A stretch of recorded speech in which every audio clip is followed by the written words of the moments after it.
It's 3 o'clock, but I believe maybe we could give a couple of more minutes for people. But maybe we could, if you, Mitch, could unmute yourself. So yeah, we can get the self-advertising introductions out of the way, can't we? People aren't here for that anyway, so maybe do that for the first couple of minutes, and then we'll get into the substance. Yeah, exactly.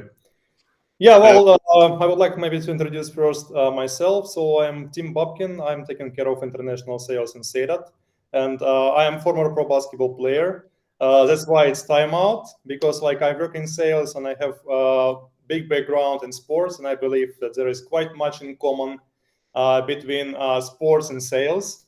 So today I invite Mitch Platt to join my timeout. Mitch had very big experience in working with sales and marketing teams and actually make them work together. So Mitch is the CEO of Withfield company, and he is also used to be ex general manager of Growth Tribe United Kingdom. Am I correct, Mitch? Did I say correctly?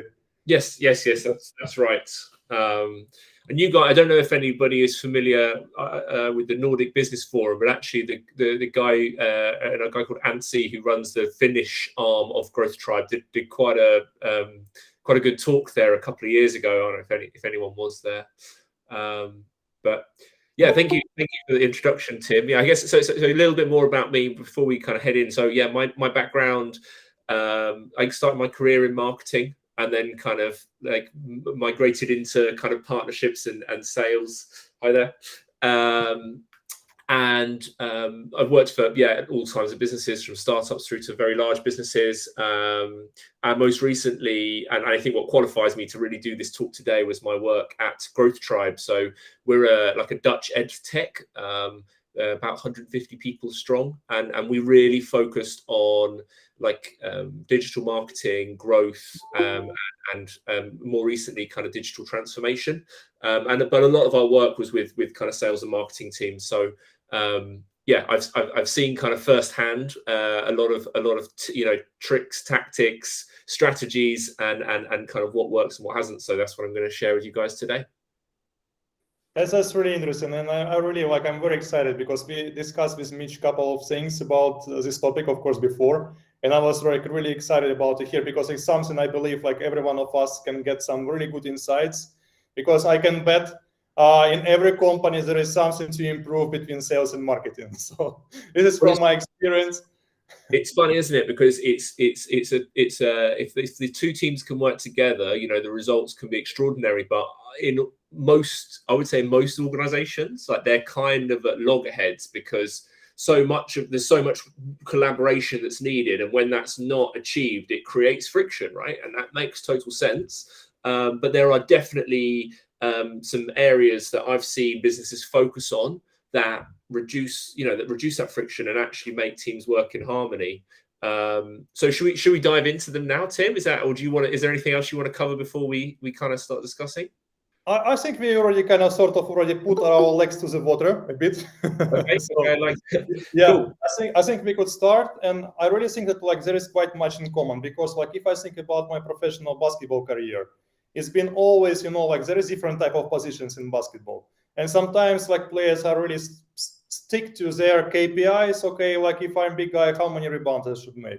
And there is some guys think, okay, I have to shoot as much as possible because I have to, that my salary will be paid for me. But in the end of the day, especially when there are some different type of leaders in different positions, it starts to be a competition inside of team.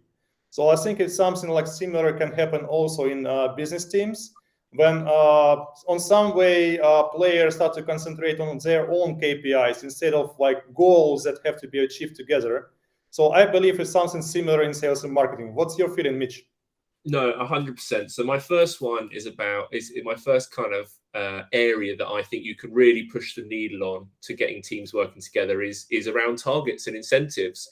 And the sports analogy is a really good one, right? So if you're a football player, you're a defender, you get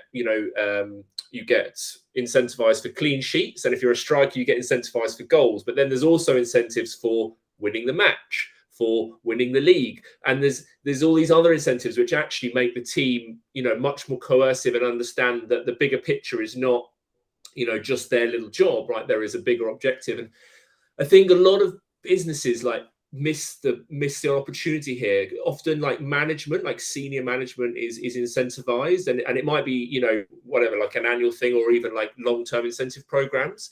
But I think if there's a way that you can introduce that more holistic, objective incentive program to, everyone in the team, and it can be stretched, right? It doesn't need to be, if you can't afford to do that with what you're currently doing, make it more ambitious. I think that is a way to really get people aligned on the bigger picture. Yeah, I definitely agree with you. But what are actual things? What are I was talking about? Is there a magic key for that? But probably not. But there are some things that you have to really concentrate on.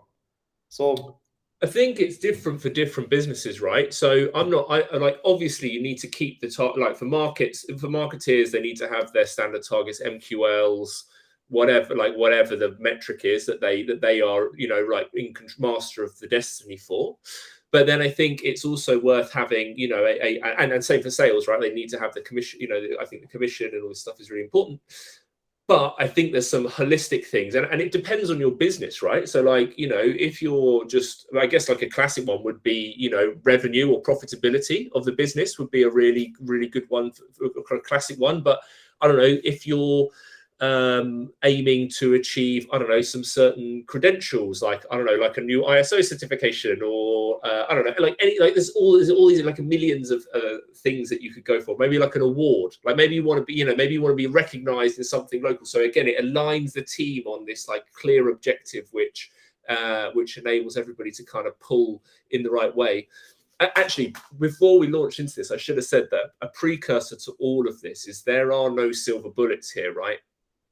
Test and learn and iteration is absolutely key. So whilst I think that I've seen this work really well, right? Whilst I've seen honestly some of the best teams go from focusing on their little areas through focusing on the bigger picture through literally only targets changing. It's not a silver bullet, right? None of this stuff is a silver bullet. So you've really got to go and chat to your people and see. I mean, a classic pushback that I always get is that, my marketing guys aren't incentivized by money, right? So you introduce a commission, structure to them and they don't care. But I actually disagree with it. I don't think they're not necessarily incentivized by money, but they might be incentivized by the goal, right? By by this opportunity. So I think it's about taking these ideas to your people and seeing what makes them tick. Okay. How about do you think what horizon of achieving goals should be established? Of course, it depends from business to business. But let's say salespeople, they have some sort of some returns they can get on a monthly basis, for example, from amount of sales they created. But how about marketing? Because I believe it's anyway sort of marketing comes on some way a bit longer goal. Of course, there is some testing and so on, what works, what doesn't. But anyway, it's some sort of longer process and kind of cycle is longer. So how to actually kind of make the goals together, for sales and marketing, and how it should be kind of actually told out loud to. No, I understand. I think that anything you're doing can be broken, can be compartmentalized, right? So again, you need to look at, if you're doing a big brand play, for example, which you might not see results from for 6 months, then I think it's about chunking that down and saying, well, look, what do we need to do in month 1 to achieve this bigger goal in month 6, and looking and structuring it that way. This is the problem, so I worked for the Virgin Group for many years, which was an amazing company to work for. But one of our big problems was it's a big brand, and all we did was right, we're going to launch this next year, and we never chunked, So I'm a big believer in working in sprints and breaking things down into smaller chunks. And again, I think it really helps with alignment across, not just across sales and marketing, but actually across the whole business. Yeah. Okay. So how do you think, if we talk about establishing this cooperation, what things like I believe like of course like nowadays it's not about management, it's about leadership. So how the leader, what leader should do actually? Okay, like one thing is to establish goals, of course, but like how to show it, how to achieve these goals together. Yeah, so I think this is the second. Tony, great question. We'll come to these. We'll come to these at the end. Structure. So this is my second point. So number one, targets can make a really good, big difference. The second thing is how you structure your teams. And again, when I've looked at, especially in larger organizations, but again, it works in small teams as well, is cross-functional teams focused on objectives. So rather than have, and again, it just pulls the teams together, across, it gets rid of those arbitrary lines between sales and marketing and product and ops and whatever. If everybody's like, right, we are going to acquire 100,000 emails before the end of the quarter or whatever, like whatever the objective is, it pulls those people together. So cross-functional teams are, I think the best example we saw of this working actually was we worked with Moonpig. Moonpig made it to Finland. Is that a team? Is that a brand you know? Not sure. They're like a greetings card company. You like personalized greetings card. They were doing it a long time ago, but they were becoming a bit stagnant, I think, in the kind of marketplace.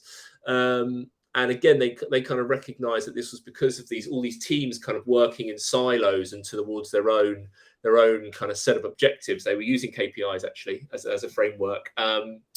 But then when they rearranged the teams into these kind of cross-functional teams, it was like the difference was incredible, right? Like things just got done, and it wasn't necessarily always in the right direction in terms of like the results, but it was like, we achieved this. It might have been a failure, but we've learned why, and we've got, it changed from stagnation to progress. Okay, yeah. So I think that structure, like if it's a kind of really what should companies concentrate on some level. But again, like if my question like also lays on the point that like how about maybe mentoring teams, teaching them how to actually help them to perform and to understand all that kind of goals and how they should be achieved. Yeah, I mean, mentoring as a specific, I think is a difficult one. So again, I've been involved in like quite poor mentoring schemes. I think it's about buying the buy-in. Like if people want to be mentors and people want to be mentees, like it's a great program, but by default, I don't think it's necessarily a good like shared learning, like personal development solution. And it's the same also with like the collaboration tools. So I know like a Slack is a good example, or Asana would be a great one actually. So again, I've been subject to what I'd call like an assault by Asana, where someone signed the whole team up, dished out all of these, like I think that when you're looking to like implement new structure, it's really important to like look at what you need to do and what you need to achieve. And I think the mentoring it can be great. I think that it should be encouraged, but maybe happen more naturally. And specifically with regards to tools, probably something that you need to get buy-in before trying to just like kind of force everybody into using. But they can be great. Like again, I've seen Asana be used very well. I'm not criticizing Asana. I think it's a great platform. I just think it's about how it's introduced to the people that have to use it. Okay, so yeah, like you touched tools, and I believe like nowadays there are so different type of tools that provide us some different metrics and data and so on. And I believe like it feels that sometimes companies might be overwhelmed, and like even so they receive data, they don't know how to actually understand it. And again, like it's sort of like some data comes regarding marketing, some regarding sales, but then communication between marketing and sales, and how team could understand, like sales team could understand marketing data and so on. So how to establish this communication? Well, I think this is where, and is where meetings can still play a role. And I know it's something that kind of everyone loves to hate, but I again, from looking at teams that work together really well, like there is a successful kind of like meeting schedule in place. And again, I think it depends on like what kind of organization you are, but like for shared learnings, I think getting together and talking about things can't be beat. What I personally love is really clear agendas for meetings and pre-reads, right? I think this is like Amazon are infamous for doing this. It's like you don't do a deck in a meeting because decks are boring, right? Like you can't, especially when they're like poorly formatted or someone's tried to retrofit their company branding and nothing kind of works. Like I think that pre-reading and then having a really good discussion about, you know, what you're actually what the data means rather than like what the data is, or is a really, yeah, again, important part of structure and shared learnings. But that also actually brings me on to my final point. So we've done kind of targets and structure. I think the last bit that I see really push the needle is investing in learning and development. There's this quote. It's not a famous one, and I've really searched for it before. I really love this quote.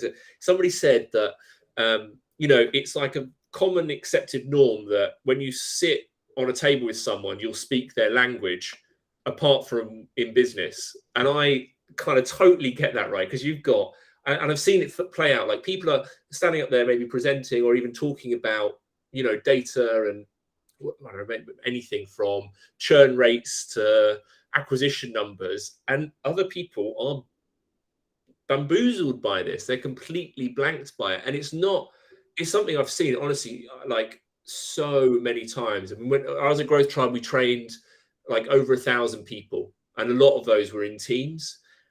And we used to ask for feedback, and the data point was like one that just came up time and time again. So I think it's something that, and again, it's really contrasted in sales and marketing, because marketeers are often so quality. You know, they look at that.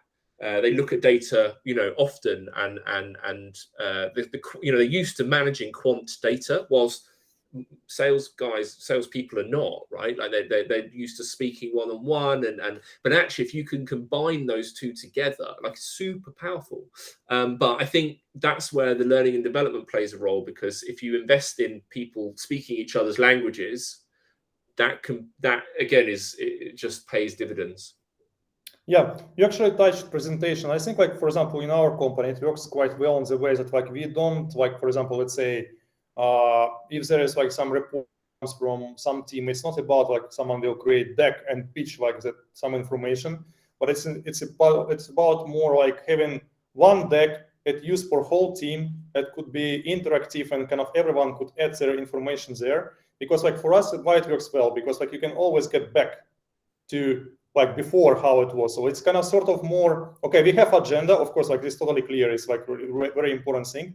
But then we have some record what was kind of like planned on previous meeting, and then like we can get back to a new meeting, like on new meetings, that okay, so like that was our plan, did we achieve it? And we are kind of measuring like, okay, if we didn't, like what were obstacles for that? So kind of like it sort of helps to get back, but maybe again, like it's maybe not with every tool is possible to do, because like, you know, like I think in most of cases it's not very flexible tools, but there are also some on the market which are quite flexible and kind of made sort of for that, like on some way kind of very easy to use, so user friendly, let's say. But yeah, I definitely agree that sometimes like some, like especially bigger organizations, they're like more kind of concentrate too much on reporting rather than analyzing like how it was achieved and like what were key, and kind of not sharing the knowledge, like what was learned on this journey, like between kind of establishing a goal and achieving this goal, or not. No, 100%. I think presentations have like a really important role to play. Like I still make decks all the time, right? But I think it's about how they're used, which I challenge, right? It's like, if I can read a deck in 10 minutes, why on earth would I spend an hour sat in a meeting having it presented to me, right? It's a bad use of my time. And also I think that it's also a great, like those meetings are a great opportunity to do shared learning. Like that's what I think. And again, this is just my opinion. I think that there's probably people in here that would disagree that but I think it's the opportunity when you're all together to have that conversation. That said, it's much more difficult on Zoom. I think that, you know, doing it in person is where you get the real value from that. Yeah, definitely, I understand. But yeah, I think that nowadays, I don't know how about UK, but in Finland we have this hybrid model So like you never can meet like whole team face to face. It's like maybe will happen once in a year, but it's always that you have like some part of team, and then like you can just avoid using Zoom, even so like it's maybe not the most efficient way of communication. But yeah, I'm wondering like if we again touching at R&D and actually learning and so on. So how do you think how important is actually to obtain this information from somewhere else and your own experience? I mean, like for example, like you've been in Growth Tribe, so like from that perspective, what actually other organizations their expertise, how valuable it's for businesses? So you're not working there anymore, so it's not any advertising, but from the point of experience.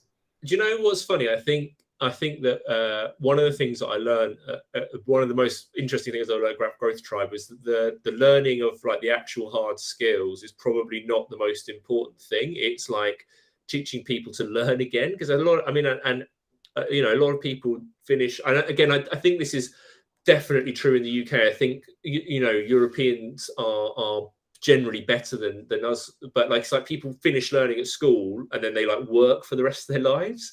Whilst I think introducing L&D not only enables the collaboration because you are kind of teaching each other's languages, but it also just gets people back into that like mindset of like, right, actually like challenging what they already know, like learning new things. And if you can get you know, a group of people to think and work like that, like that's incredible. Like that will deliver you exponential results. That's what the best companies do, right?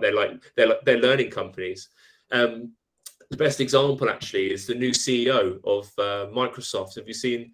He was saying that you know, that Microsoft got quite arrogant about, you know, the Office suite and their operating software, and essentially just thought, you know, we know better, so they stopped learning, and he's gone in with this agenda of learning, and suddenly, you know, the share price is going through the roof. Like you know, the tools are actually, I don't use any of them anymore, so I don't know, but like I hear that you know, some of the tools are good, and I think that that's a great example of like this kind of like fixed versus kind of growth mindset, that yeah, if you can get that embedded in your team, you're onto a winner.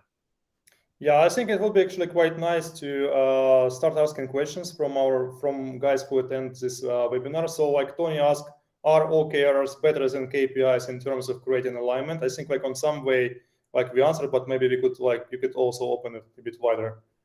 Yeah, 100%. So I'll answer that one first.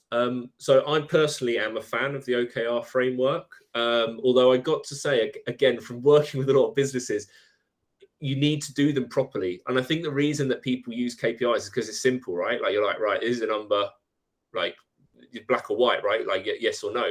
But with OKRs, it takes a bit more time to think and align and make sure everything is right. But I think if you get those right, they are a much more powerful way of aligning teams and businesses. And to kind of go back to what I was saying about setting the right targets and structuring the teams, that is the framework that will allow you to do that. So yeah, it's from Google, isn't it? The OKR framework is from Google, and they've got some really good documentation on like how to do it properly. But yeah, I would recommend reading that if you're interested in switching up, you know.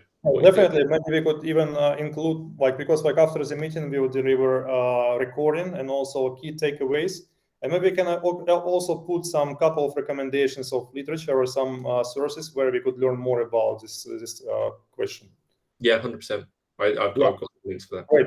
Tony, did you get good answer, or do you want to comment something regarding that? Okay, jump up. Nice. Yeah. Please ask questions. It would be really great to hear your feeling. Maybe you could also share some of your own experience. That would be great.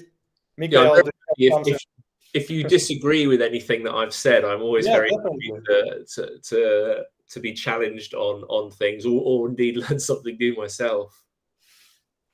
Yeah, please don't be shy to ask questions. You can just yes.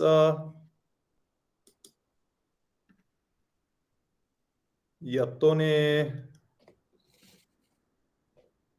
Yes, please. You can just unmute and.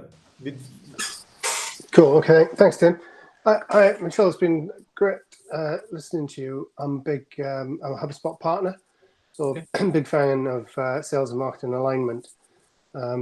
even down to the simple, I use a very simple test to see whether it's in play. And if a sales team doesn't have enough leads, then the marketing is not working. And if they've got too many leads, then the sales team isn't working. But I always see alignment. I think it's a difficult word to get your head around because, I find customers are not always clear on what they're aligning with. And aligning around the customer is is a useful tool for that. But would you agree, in my view, an allegory for alignment and therefore an easier conversation to have is around culture, actually. And the cross-functional team is something I'm really interested in, seeing sales and marketing and delivery and success all working together.